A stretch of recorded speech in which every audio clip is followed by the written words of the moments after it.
The Bulls versus the Bears. Get in the game. www.tackletrading.com.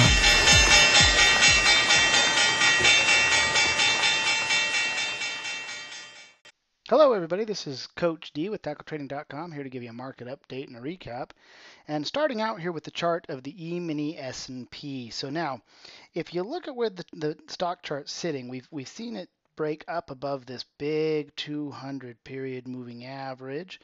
And if you go check out my stock report, we talked about this being a 3-day pullback into a known support resistance zone and a catalyst for that. And we talked about that 3-day pullback, and boom, we nailed it. Now, we got a little boost by Janet Yellen. So go to Janet Yellen, was doing a little testimony to the Fed today. Let's go grab the chart real quick there. And I'm going to drop this chart down intraday. So let's go drop this down into a 15-minute time frame. And I'm just going to go ahead and throw it out there on this time frame here. Let's zoom in. Okay, so here is today's price action. So market opens right here at 7:30 a.m. Mountain Time. That's 9:30 Eastern. You got a lot of volume, and the market moves a little bit, and the day passes, and then right about here, around 10 a.m. Eastern, old Janet Yellen spoke, and da-da, the market moved, and we got a bump here as the market slowed down a bit, and then we carried on right on solid through the end, and just it rocketed all day. Now it slowed down there at the end as it tapered off, so we can certainly expect a bit of a drop back. And this is also in after hours trading. We're seeing it kind of taper off in after hours trading. But my, oh my, oh my, if you look at that, that's just, a textbook example of good old FOMC policy statement moving the market. So that just helped us pop up a bit. But that's where we're basically sitting when we look at that broad market. If we were to, again, kind of zoom in on this and take a look at that, it's a little closer. Let's jump in here. As far as trigger points, you would have probably been looking to trigger into trades above candlestick. Now, if I'm looking to get in, it's clearing resistance. I can put in a buy stop above candlestick high, and I can use trailing stops behind it and do what's called a momentum trade. If I expect that to continue to rise, I can hop in above a candlestick, and I can also go look for stocks and charts that have not yet taken off yet. Now, the market Matt talked about in his market recap that was fading, and he didn't expect it to do much. Didn't expect Yellen to put the market, and I didn't, quite frankly, either. I thought we'd get a little run, but she gave us a nice boost. Seeing that it was kind of fading, he said, I won't be surprised if it drifts, if it doesn't really do much. I won't either. My seasonal call, I keep saying it, out till May. But that doesn't mean there's not a correction in the middle. That would be a natural order of things. And if you're the kind of person who counts Elliott waves, well, you can overthink that. Here's a set. Looks like there's a set, and there's a set. So that'd be a 1, 2, 3, 4, 5. So not bad.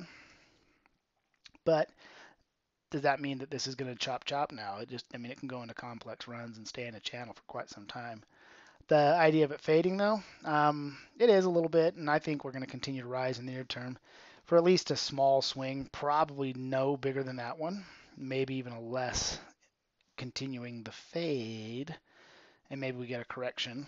Then we see it finish out the month out through May. That would be a reasonable expectation for the market. Now, that's just kind of thinking a few moves ahead, just trying to understand what the probable movements are. That's the reason why I study Elliott waves, is to understand the general market movements. Now, if you remember, the general Elliott wave pattern is, again, that breakout first move. That's the first move. A corrective move is number 2. Big run, number 3. Corrective, number 4. Usually a smaller run for number 5. So that would be a 3. That would be a 4. This would become a number 5, and this would be an A. B usually comes in shy. C, it usually does a little chop, chop, chop. And sometimes it's a little lower, sometimes not. But it could be a little bit down A, a little bit lower, up B, down C. Now, just remember that the general pattern of, in that Elliott wave cycle, it works on all time frames. And It's, for every Elliott wave pattern, you can see, you just get a little creative with it, and you can visualize a little mountaintop here. I could draw a little billy goat out here on top of the mountain. Got the big sheep horns. We'll say, hey, Ricola, Ricola, whatever that is. So, hey, it's just a mountain pattern. Boom, boom, boom. It's going to descend when you see the lower peak. Lower peak is always a warning sign for you. Higher peak, slowing momentum. Lower peak, watch out. That could be the correction. The market could correct and then continue that pattern up. So that's kind of what we'd be looking at. Now, I'm just kidding around and having fun with you guys, but that's hopefully a little bit of a learning cycle there. Let's take a quick look at the dollar index. Dollar index, what I see here is we've got a failed trend, and that's kind of the back of that trend. You got lower low, lower high, lower low, lower high, and the whole thing looks to me like big support down here, 94, 95. I expect this to continue down. That's got a lot of the volume on that. Certainly is favoring the sales. So I continue some more downward movement on the dollar index, and you can see that their market is running opposite the dollar. They're negatively correlated right now. Let's take a quick look at gold. We got a lower high set up here, so lower low, lower high, lower low. It could be channeling down, but I think this is a gigantic bull flag. So you got a big run, bullish flag, which is a 1, 2, 3, 4, chop, chop, chop. It probably can cross and then take off, or it can take off here. But odds of it breaking out are good when you get that bull flag pattern. We like that strong run, heavy volume on it. I like that for an upward move. Let's look at silver. Silver still struggling to break that $16 high, but the higher lows are still creeping. I think this is a buy opportunity. Cautious optimistic if it breaks, right? Covered calls, get your protection on it. But I don't mind owning the SLV, especially for so cheap. I definitely would go and get the SLV. Crude light oil. This is the big talk right now, and we can go look at oil. And this is a good question. Well, is this higher high and higher low a setup? Now, just doing that little 5-wave count, that might lead us to believe it fails just a little bit, but it's just a little teeny microcosm. But do I think that's going to break out, violate that 200 period moving average, and run?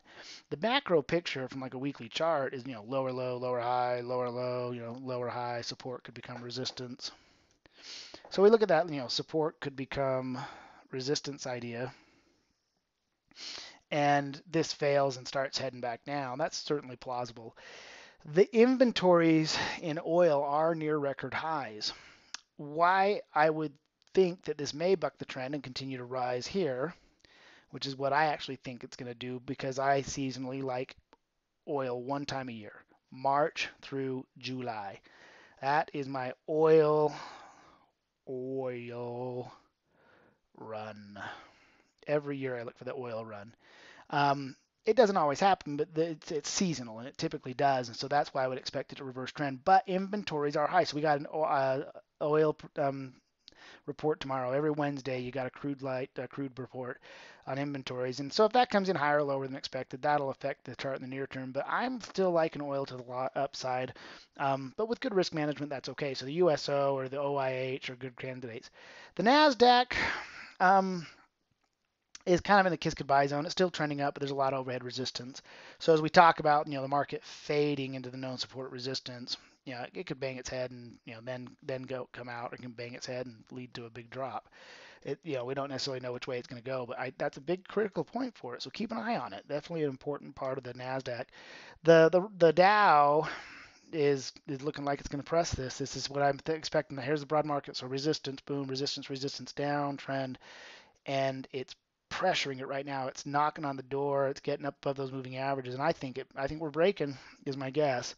May fade for a bit before it breaks. May drift like Matt said, and then take off for a bit. But again, just through May, end of May tops.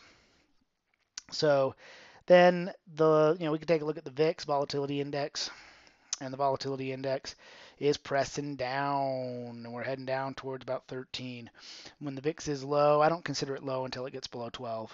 Gets down below 11, 12, it's low. This means options across the board are pretty cheap. When the VIX gets high, that means the option premiums are expensive. That's the risk. So just remember the VIX equals the fear index.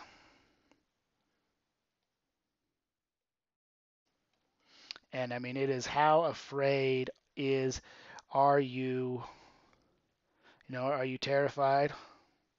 How nervous are you over the market?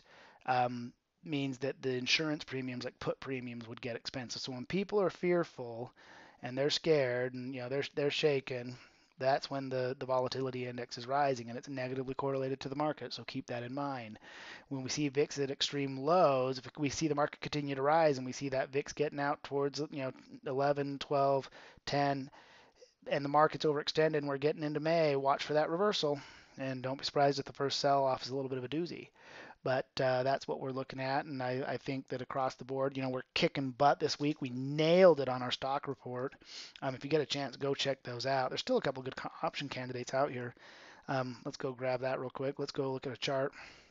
Here's a quick trade idea for you. We'll go compliments of my shout out to my mentoring student, Harold Long. We're working with you here this week, and we were talking about Nike. Oops, Nike, NKE. And I already got some positions on it, but let me zoom in.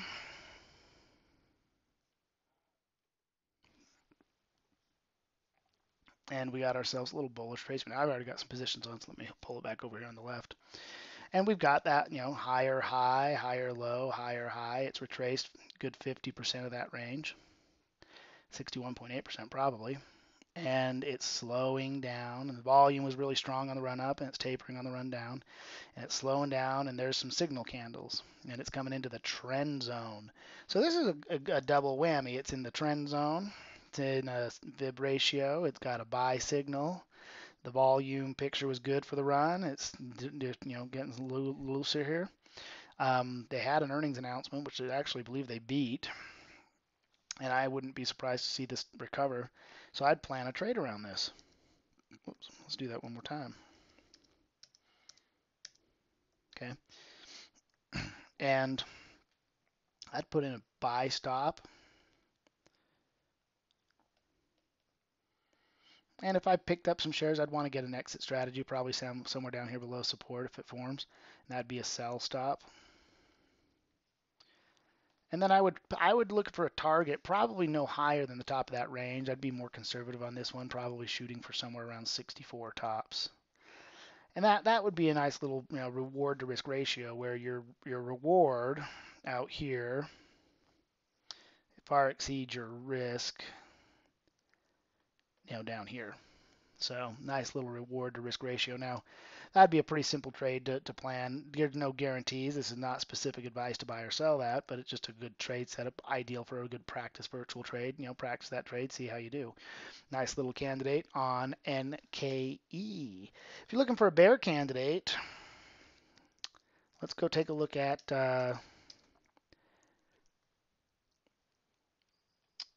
Tiffany. Now Tiffany on the weekly chart kind of looks like it's running up.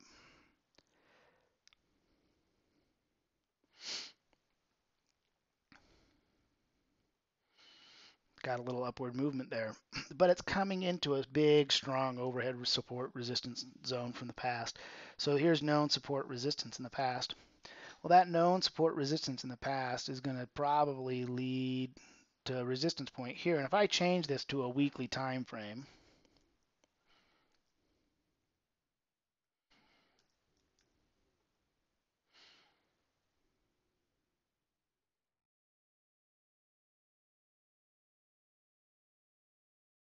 let's go switch that out to a weekly. Here you can kind of see that lovely bull retracement setup.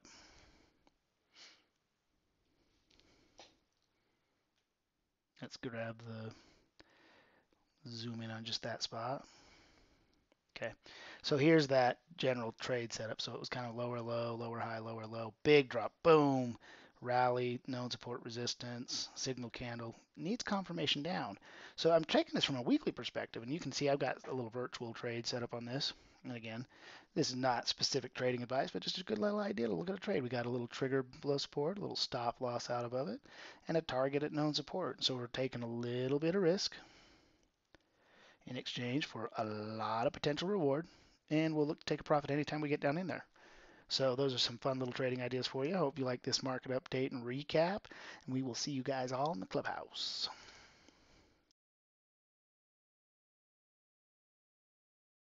Isn't it time you got off the sidelines and tackled trading?